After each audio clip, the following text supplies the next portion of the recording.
우리 하나님 말씀을 보시겠습니다. 요한일서입니다. 요한일서 4장 7절에서 13절까지 말씀입니다.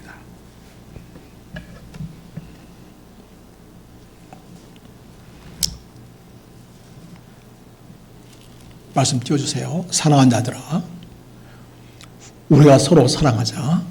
사랑은 하나님께 속한 것이니 사랑하는 자마다 하나님으로부터 나서 하나님을 알고, 사랑하지 아니하는 자는 하나님을 알지 못하나니 이는 하나님은 사랑이심이라. 하나님의 사랑이 우리에게 이렇게 나타난 바 되었으니 하나님이 자기의 독생자를 세상에 보내심은 그로 말미암아 우리를 살리려 하심이라. 사랑은 여기 있으니 우리가 하나님을 사랑한 것이 아니요 하나님이 우리를 사랑하사 우리 죄를 속하기 위하여 화목 제물로 그 아들을 보내셨음이라.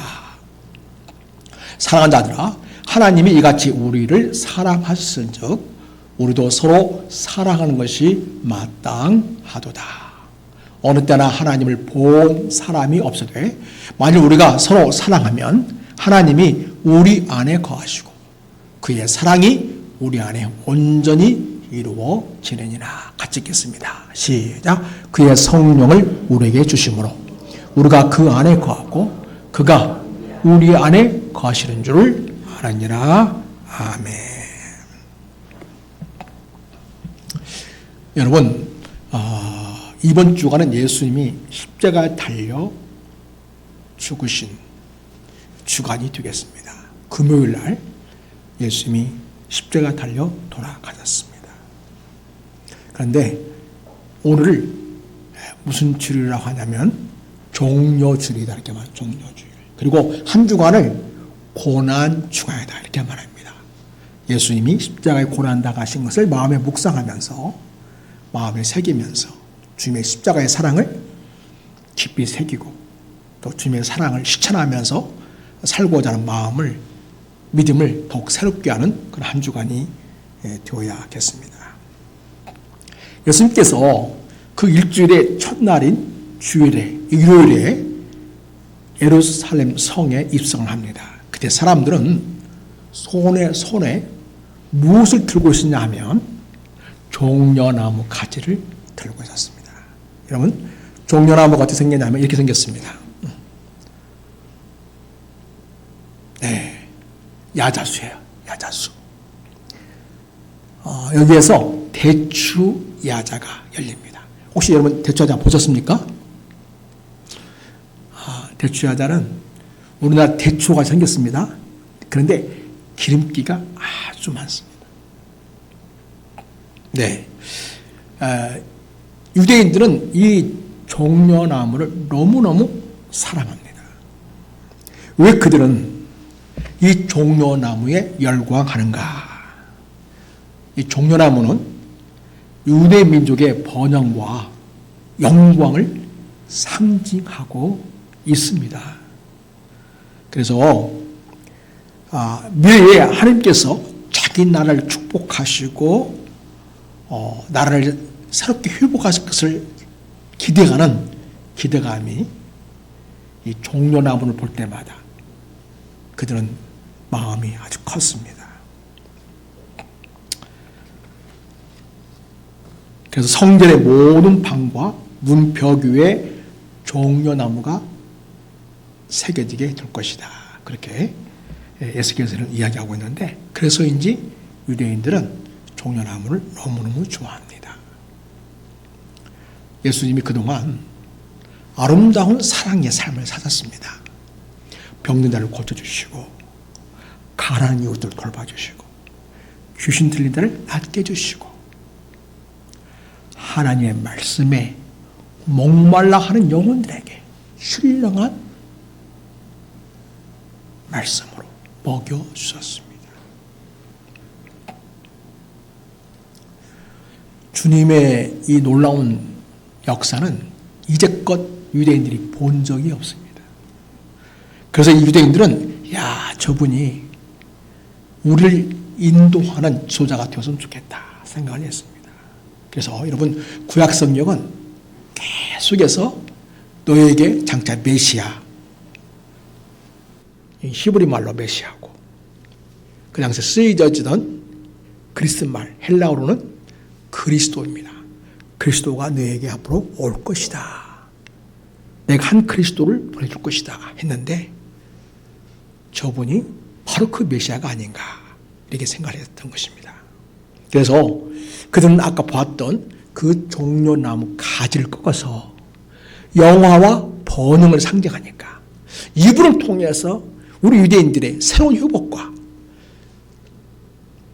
미래의 영광이 펼쳐질 것이다. 이 생각하면서 대대적인 환영을 했습니다. 그때였습니다. 예수님이 예루살렘 성에 들어오실 때에 다른 장군이나 왕 같으면 100만을 탔을 것입니다.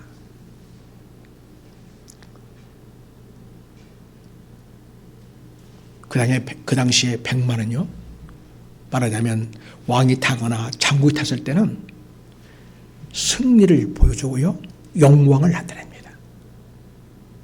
권력을 상징하기도 합니다. 그런데 주님은 100만을 타지 않으셨습니다. 어린 나귀를 타셨다. 이렇게 성경에 나와 있습니다. 왜 그러면 주님은 어린 나귀를 타셨을까? 100만을 타지 않고요. 100만 타고 오면 너무나 멋지잖아요. 그죠? 근데 그런 멋진 모습이 아니라 어찌 보면 초라한 모습이라 볼 수 있는 어이없게도 어린 나귀 새끼를 타고 오시는 것이었습니다. 그것은 바로 이런 것입니다. 나는 너희들이 생각하는 정치적인 왕이나 군사적인 그런 권력자로서 이 세상을 지배하러 온 게 아니다라는 거죠. 나는 지배자거나 권력자거나 그런 세상에 온 세상을 호령하는 그런 세상 권력을 가진 자로 온 것이 아니다. 나는 겸손한 왕으로 온 것이다. 그런 의미에서 우리 주님은 나귀 새끼를 타신 것이었습니다. 어쩌든지 좀 이스라엘 백성들은 의아하게 해석기도 했어요. 왜 그 이왕이면 빌려 탈 거면 100마리를 좀 빌려 타시지. 왜 나귀 새끼를 탔었을까? 좀 초라해 보기도 하지만 그래도 그들이 워낙 예수님에 대한 기대가 크니까 다들 호산나 호산나 하면서 찬송을 했습니다. 이 호산나라는 말은 주여 지금 우리를 구원하소서 그 말입니다.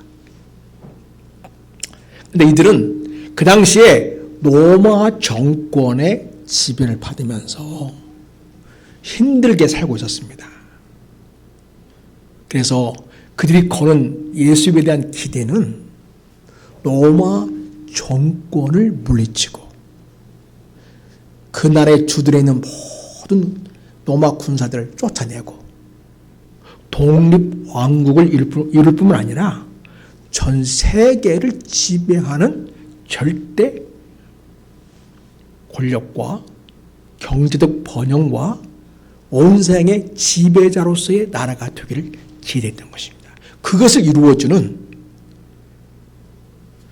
왕, 메시아, 그리스도를 원했던 것입니다.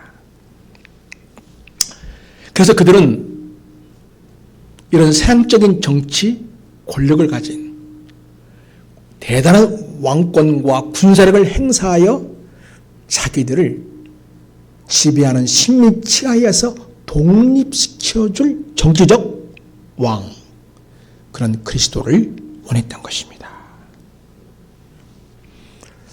예수님이 그들의 환영은 받았지만 그러나 왕이 되고자, 세상의 왕이 되고자 하지 않으셨습니다. 얼마든지 마음만 먹으면 될 수 있는 분이십니다. 서양의 대단한 군사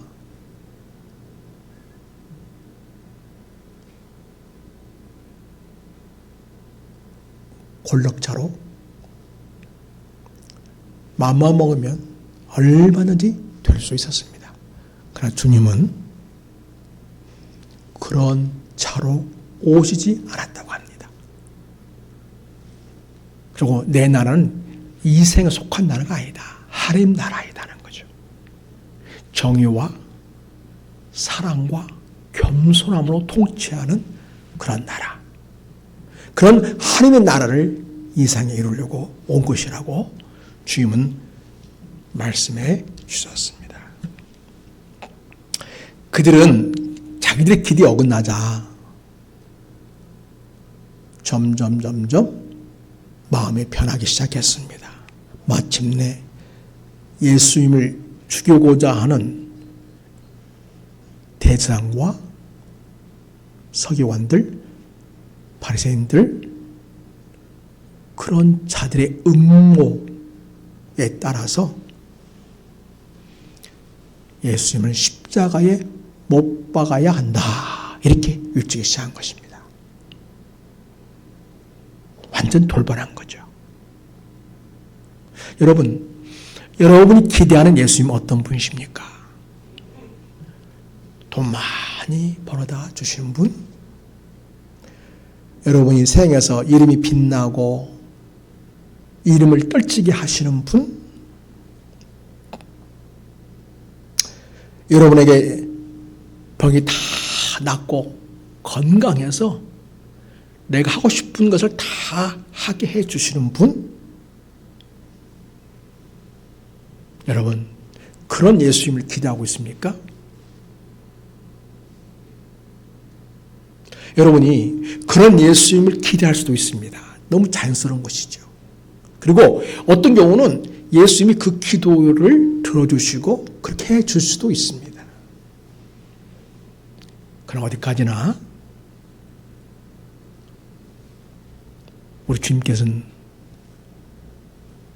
예수님을 평화를 가져고 오시는 분. 그 평화를 깨트리는 게 근본적으로 문제가 뭐냐면 인간의 깊이 있는 죄의 문제이거든요. 아담과 하와가 에덴 동산에서 선악과를 따먹고 죄를 범한 이후로 인간들은 타락하기 시작했습니다. 시간이 지날수록 더 신박해졌습니다. 주님은 인간에게는 이 근본적인 죄의 문제를 해결하시러 온 것이었습니다. 그래야 진정으로 그 영혼 한 영혼 가운데 하나님 주신 평화가 임하게 되고요. 하나님과 아름다운 사랑의 관계를 풍성히 누릴 수 있게 되고요. 그리고 진정한 하나님의 나라가 이 땅에 임하여 하나님의 통치가 이루어질 수 있기 때문입니다. 사랑하는 여러분, 오늘 성경 말씀은 7절에 보면 사랑하는 자들아 우리가 서로 사랑하자. 그래 예수님께서는 우리가 서로 사랑하는 세상을 이루기 원하시고 있는 것입니다. 누가 일방적으로 절대 권력자가 되어서 자기 권세를 마음껏 행사하고 그리고 그걸 강요하는 그런 세상이 아니라 사랑이 충만한 세상을 원하신 것입니다. 여러분, 교회 공동체는 그런 하나님의 나라의 모습을 보여주는 그런 곳입니다. 그래서 먼저는 우리 성도들끼리, 예수님 우리끼리 먼저 서로 사랑할 때에 예수님 이 땅에 오신 그 아름다운 뜻을 우리가 이루어 가는 것이 되겠습니다. 사랑은 하나님께 속한 것이니, 그래서 하나님은 사랑이시고 우리가 그 하나님의 사랑 안에 거하기를 원하셨습니다. 사랑하는 자마다 하나님으로부터 나서 하나님을 알고 사랑하지 아니하는 자는 하나님을 알지 못하나니 이는 하나님은 사랑이심이라. 그래서 여러분, 예수 믿는다고 하지만 사랑하지 못하며 사는 사람은 아직 하나님을 알지 못하는 사람이다. 이렇게 말씀을 주시고 있습니다. 근데 여러분, 우리가 사랑하는 일이 가능할까요? 네, 가능합니다. 그런데 하나님께서 우리에게 베푸신 사랑을 알 때에, 그걸 깨달을 때에 우리가 진정으로 사랑할 수 있게 됩니다.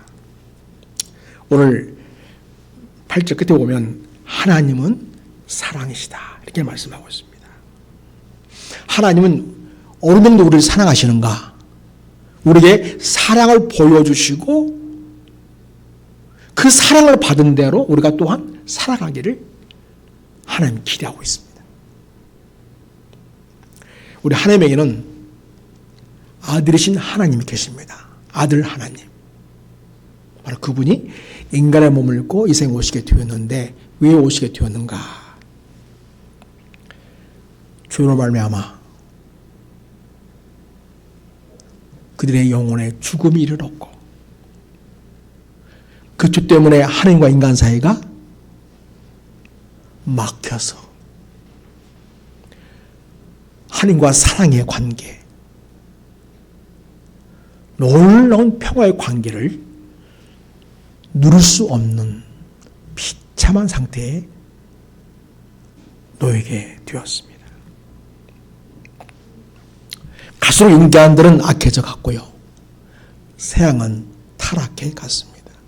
여러분, 이전에 하나님께서 온 세상을 물로 심판하신 적이 있었습니다. 노아 시대 때 말입니다. 그때 사람들의 형편이 어땠습니까? 하나님께서 인간 지으신 것을 탄식할 만큼 그렇게 타락했던 거죠. 그래서 하나님은 새로운 인종으로 새롭게 시작하기를 원했던 것이죠. 그리고 그때 다 심판당해서 노아의 식구만 살아남았습니다. 노아의 가문을 통해서 하나님의 새로운 시대를 열고 됐지만 또 사람들은 또 타락하기 시작했습니다.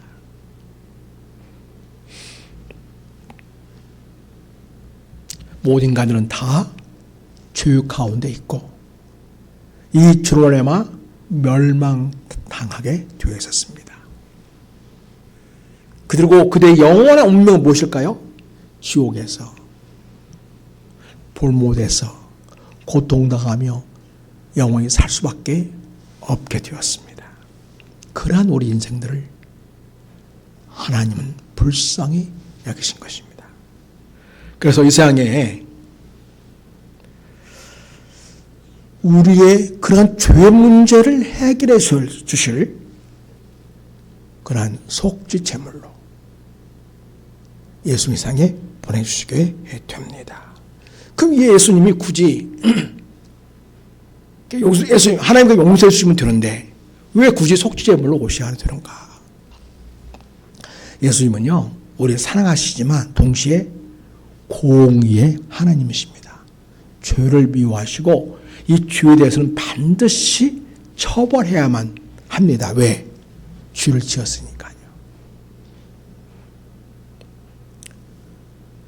그래서 인간이 가진 이 죄의 문제를 근본적으로 해결하기 위해서 공의로우신 하나님은 그 죄값을 인간들이 치러야만 했던 것이죠. 그런데 어느 누구도 인간들의 모든 죄의 문제를 그 대가를 치러줄 만한 자는 아무도 없던 것이죠. 죄 없는 자가 그 대가를 치를 수 있어야 되지 않겠습니까? 그런데 하나도 없습니다. 물론 하나님께서는 구약시대에 인간들의 죄를 지을 때 그 죄를 속량할 수 있는, 죄로부터 깨끗하게 할 수 있는 방법을 알려주셨습니다. 그것은 바로 죄를 지으면 양이나 염소를 끌고 가서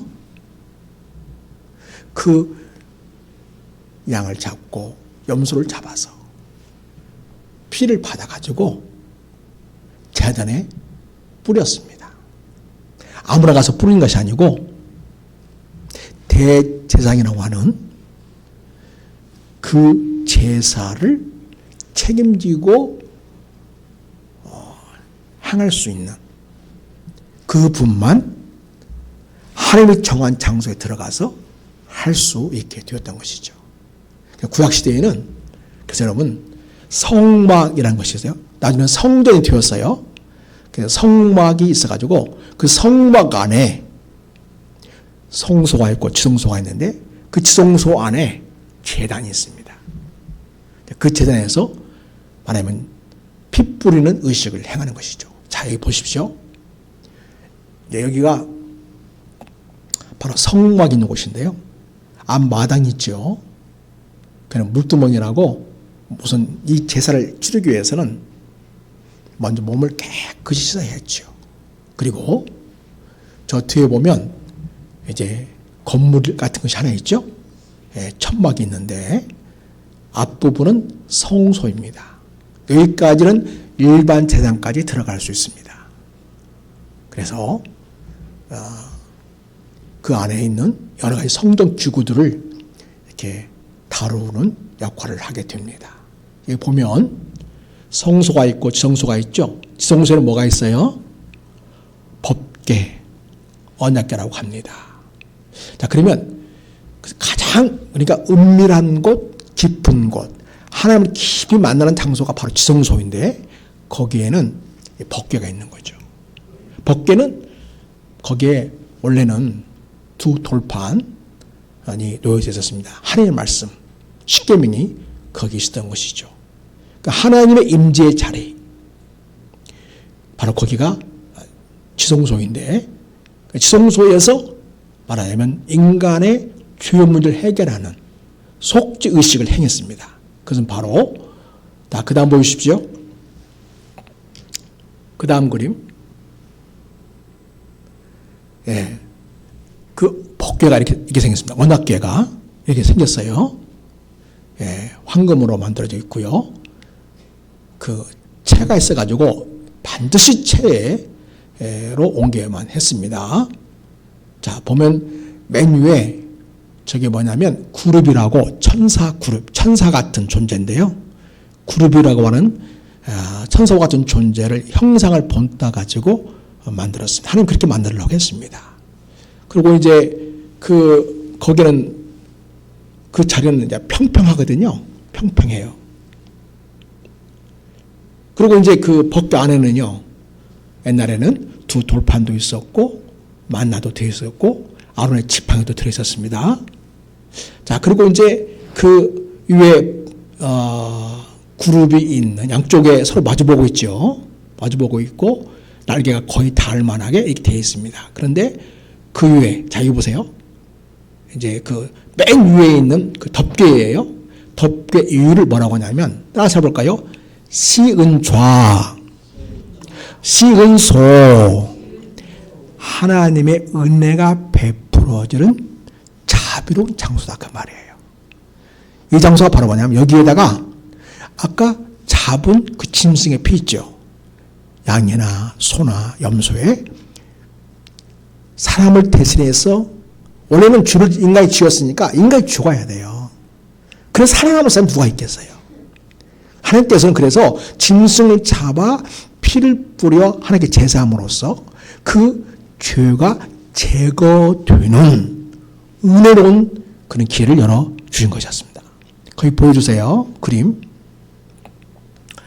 저기 대제사장만이 그 지성소에 들어가서 의식을 행하게 되는데 그릇에다가 그 동물의 그 잡은 피를 가지고 저기다 뿌리게 됩니다. 저기 보좌에다가 덮개 윗판에다가. 그래서 시은좌, 시은소, 하나님의 은혜가 임하는 장소, 하나님의 은혜가 임하는 자리다. 그래서 짐승의 사람의 피를 대신해서, 사람이 또 죽을 수는 없으니까 살려고 지금 하나님께 이 제도를 만들어 주셨는데 그 짐승의 피를 담아가지고 저기에 뿌릴 때에 하나님께서 그거를 받아 주셨던 것입니다. 그래서 사람들의 죄를 용서하는 길을 열어주셨다는 것입니다. 사랑하는 여러분, 이렇게 인간들은 죄를 지을 때에 매번 최소한 1년에 한 번 이상은 이렇게 하나님께 속죄 제물을 드림으로써 죄 용서 받는 길을 열어주셨습니다. 그런데 그 짐승의 피가 우리의 죄를 해결하는 영원한 효력을 갖지 못했습니다. 또 대상도 나이가 들면 늙어서 죽지 않습니까? 매번 대상도 갈라지게 됩니다. 그래서 여러분, 하나님께서 우리에게 영원한 속죄를 이루어 주시고 우리에게 영원한 대상이 되셔서 우리의 모든 죄의 문제를 해결해 줄 분을 보내주셨는데 그분이 누구예요? 예수님이십니다. 아들이신 하나님은 죄 없으신 분으로서 동정녀 마리아에게서 잉태되어 태어나셨습니다. 그래서 우리 예수님은 우리를 죄에서 구원해 주시려고 이 생으로 오신 것입니다. 오셔서 우리를 위해서 당신이 영원한 속죄 제물이 되어 당신의 피를 우리를 위해서 흘리시게 됩니다. 자, 그 다음 보여주세요. 자, 예수님이 십자가를 지시고 골고다 언덕을 올라가시게 됩니다. 자, 그 다음에 예수님도 사람인지라 십자가를 지고 갈 때 지치고 쓰러지셨습니다. 엄청나게 매를 이미 맞은 상태이기 때문에 피가 낭자하게 이미 흘렸던 것이고요. 그래서 피와 물이 엄청나게 쏟아졌기 때문에 우리 예수님은 기진맥진할 수밖에 없었던 것이죠. 그래서 예수님은 십자가를 지고 가시다가 너무 지쳐있길래 다른 사람을 대신해서 예수님을 대신해서 지고 십자가를 지고 가게 하십니다. 그러나 이제 마지막 골고다 언덕에서는 십자가에 달리시게 되는데 예수님이 거기에 달리시게 됩니다. 계속 보여주십시오. 바로 예수님께서 십자가에 달리사 우리와 물과 피를 다 쏘아 주시는 그런 모습이 되겠습니다. 바로 이 모습은 어떤 모습이냐면 아까 그 쉬운 자에 있죠. 쉬운 자에서 피를 뿌려서 속죄 의식을 행한다고 했죠.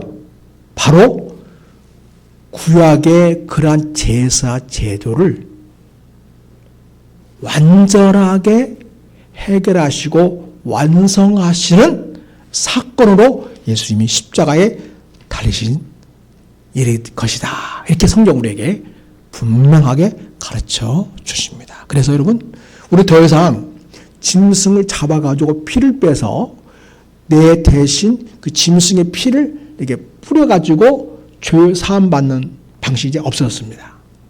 그건 구약의 방식이고요. 이제는 예수 그리스도를 믿게 되면 내 죄가 용서받습니다. 근데 여러분, 예수 믿는 사람도 죄 용서 받아서 하나님의 자녀가 되었지만 또 죄를 짓습니까? 안 짓습니까? 또 짓고 사는 게 현실이잖아요. 그죠? 왜냐하면 우리가 지금 천국에 있는 게 아니지 않습니까? 여전히 죄가 이 세상에 가득합니다.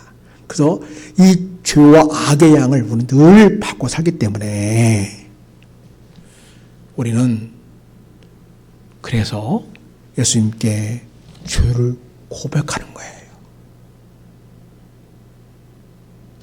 무슨 짐승의 피를 또 빼는 게 아니고 그래서 그걸 뿌리는 것이 아니고 우리가 죄를 자백할 때 우리 주님께서 미쁘시고 의로우사 우리를 모든 죄에서 용서해 주신다. 이렇게 우리에게 말씀해 주시고 있습니다. 그래서 여러분, 우리는 매일매일 살면서 짓는 죄에 대해서는 그걸 갖다가 회개 기도라고 하죠.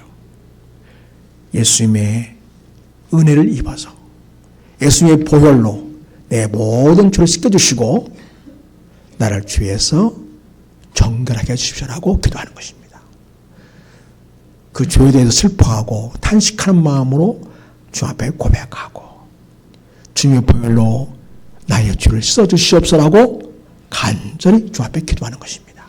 그럴 때에 주님께서는 우리의 믿음과 그 기도를 받으시고 매일매일 우리가 지는 죄에 대해서 우리 주님께서 용서를 베풀어 주시고 우리를 죄에서 깨끗하게 해 주십니다. 여러분, 예수님께서 그런 의미로 이야기를 해주니까 베드로가 예수님 그러면 예수님이 그 발 씻겨줄 때 베드로가 그랬죠. 예수님 자기 발 씻겨준다고 하니까 너무 항소해가지고 예수님 어떻게 예수님이 내 발을 씻어주셨습니까? 그 당시에 발을 씻어주는 역할은 그 사회 문화에서는 이 노예 중에서 가장 천한 노예가 맡은 역할이었던 거죠.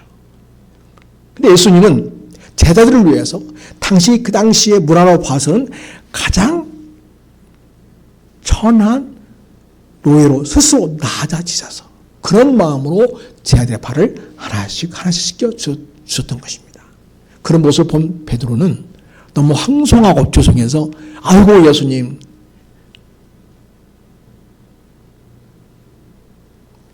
저는 절대로 제 발을 씻겨달라고 할 수가 없습니다. 그러니까 야 베드로야 그러면 너는 나와 상관이 없다.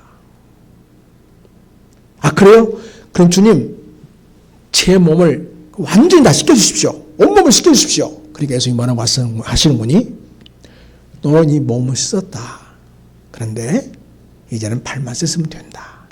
이게 무슨 이야기인지 이런 이야기예요. 예수 그리스도를 주로 믿으면 내 기본적인 죄는 다 용서받은 거예요.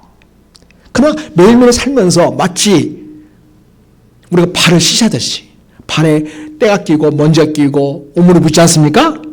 손발에 그렇죠? 그럼 매일매일 씻어주는 것처럼 우리가 예수를 믿으면서 살지만 여전히 죄 가운데 살고 있고 악의 양 속에 살고 있고 늘 우리는 영적으로 안 좋은 곳에 오염들은 그런 환경 속에 살기 때문에 이것을 해결하기 위해서는 매일매일 예수님께 나아가 예수님 제가 오늘 이런 죄를 지었습니다. 주님 앞에 고백합니다. 주님께서 저를 위하여 십자가 흘리신 그 보혈에 은혜로 저를 이 시간 다시 한번 깨끗하게 써주시옵시고 저를 정결하게 해주시옵소서. 이렇게 죄를 고백하고 용서를 구할 때 우리 주님께서 우리의 모든 죄를 씻겨주시고요. 우리를 정결하게 해주십니다. 그래서 우리 영혼은 맑아지게 되고 다시금 주님과 새로운 관계, 정상적인 주님과의 아름다운 사랑의 관계를 누릴 수 있게 됩니다. 이 어마어마한 은혜를 하나님이 예수님을 통해서 우리에게 주신 것입니다. 자, 여러분 보십시다. 그래서 이 하나님의 놀라우신 사랑은 누굴 통해서 나타났습니까? 이 세상에? 예수님을 통해서 십자가에서 나타나신 것이죠. 자, 그럼 9절 봅시다. 9절 말씀 보겠습니다. 같이 읽습니다. 시작.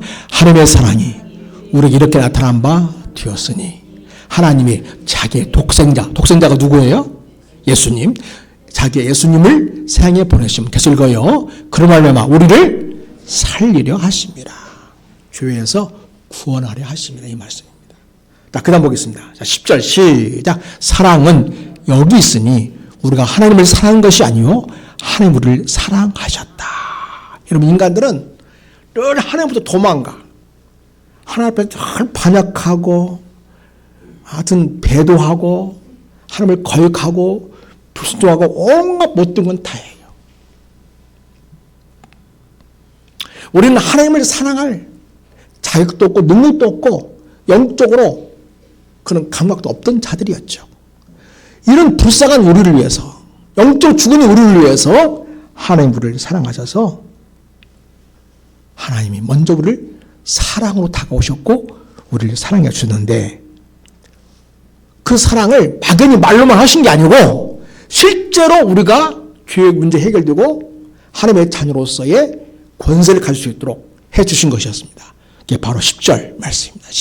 한번 보겠습니다. 10절. 자, 시작. 사랑은 여기 있으니 우리가 하나님을 사랑한 것이 아니요 하나님 우리를 사랑하사 우리 죄를 속하기 위하여 화목제물로 그 아들을 보내셨음이라. 하나님이 우리를 사랑하셔서 하나님이 또 우리의 죄의 문제 해결하기 위한 길을 열어놓으신 거예요. 근데 그 길이 뭐였냐면 바로 예수님이 뭘로 삼았다고요? 화목제물로 삼으셨다. 이렇게 말씀하고 있습니다. 여기서의 화목제물은요, 속죄 제물과 같은 뜻이 되겠습니다. 여기서는. 자, 그럼 이 화목제물의 원어는 뭐냐? 자, 방송실 아까 그 법궤의 영상을 보여주세요. 시은 좌 거기를 보여주세요. 네, 여러분 아까 법궤 뚜껑이 있죠. 위판이 있지 않습니까? 위판이 바로 오늘 여기 쓰여진 화목 제물에 해당되는 그런 단어가 되겠습니다.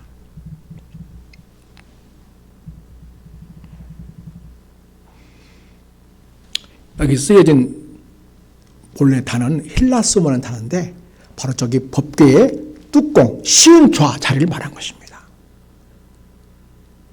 그러니까 저건 상징이잖아요. 그는 실제 사건은 뭐예요? 예수님이 우리를 위하여 십자가에서 달려 피 흘려 죽으신 사건인 거죠. 바로 하나님께서는 우리를 사랑하셔서 예수님 생에 보내시고 우리를 대신하여 십자가에 죽으시는 일을 하게끔 하셨다는 것입니다. 그게 바로 하나님의 사랑은 여기 있으니, 하나님의 사랑이 우리에게 나타나게 된 것이죠. 그래서 아까 법궤 뚜껑 있지 않습니까? 시은좌, 시은소라는 바로 그곳이 빛 뿌려지는 곳인데, 이건 상징이고 실제로는 예수님이 십자가에 달려 피 흘려 죽으신 바로 그 일이 사실은 이 시은좌에서 일어난 사건이 되는 것입니다. 사랑하는 여러분, 이렇게 우리 하나님께서는 우리 예수님을 주를 위한 화목제로 보내셨고, 그래서 예수를 믿는 자마다 주의 용서를 받고 하나님의 관계를 회복하게 하시고 생명을 소유하게 하신 것입니다. 그래서 여러분, 고난주간은 바로 예수님이 죽으시는 그 고난을 당한 그런 사건이 있는 주간인데요. 예수님의 십자가의 죽으심의 사건, 이 순환을 통해서 우리는 다시금 하나님의 자녀가 되고 하나님과 관계가 회복되고 새로워져서 우리가 하나님이 주신 참된 자유와 평화와 영원한 생명을 누리게 되는 것이었습니다. 자, 이렇게 여러분, 예수 십자가에 피 흘려 죽으심으로 우리를 대신해 죗값을 치르시고 그 예수 믿는 자마다 다 주 용서 받고 하나님의 자녀가 되는 권세까지 주시게 된 것입니다. 자, 여러분, 그 예수 십자가에 죽으신 그 장면 잠깐 보도록 하겠습니다.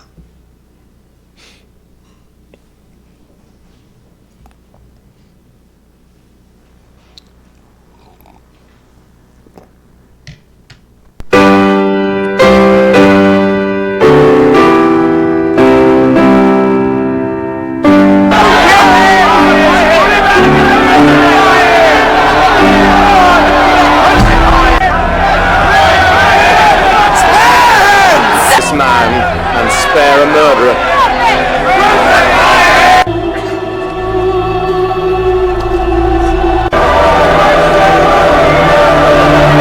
Very well. Crucify!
십자가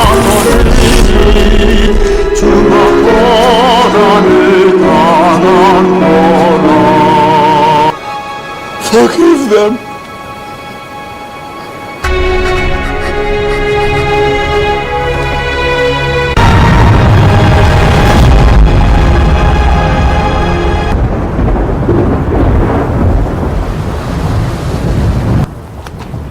그래서 우리는 이 구원의 기쁨과 감격과 은혜는요, 감사한 게 아니에요. 말로만 이루어진 게 아닙니다.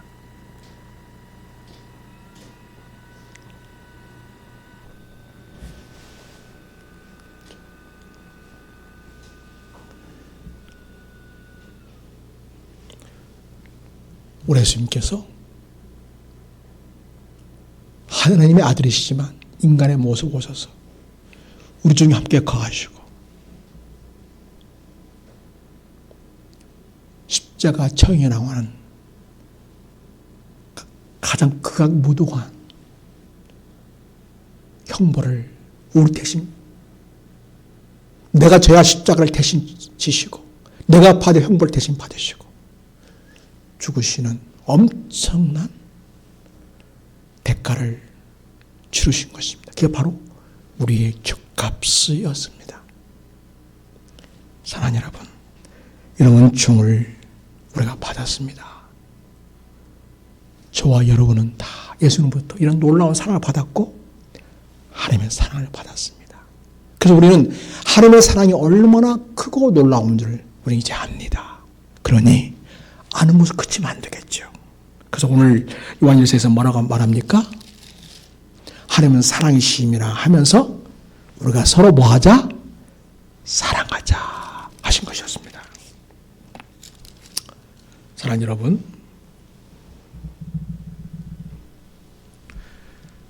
자, 로마서 5장 이렇게 얘기합니다. 로마서 5장은 보여주시겠습니까? 예, 우리가 아직 기원되었을 때에 그리스도께서 우리를 위하여 죽으심으로 하나님께서 우리에 대한 자기의 사랑을 확증하셨느니라 이렇게 말씀하시고 있습니다. 자, 이제 우리로 화목하신 우리 주 예수 그리스도 말미암아 하나님 안에서 우리는 구원을 받았고 하나님 안에서 또한 우리는 즐거워하게 되었습니다. 자, 오늘 말씀은 뭐가 같이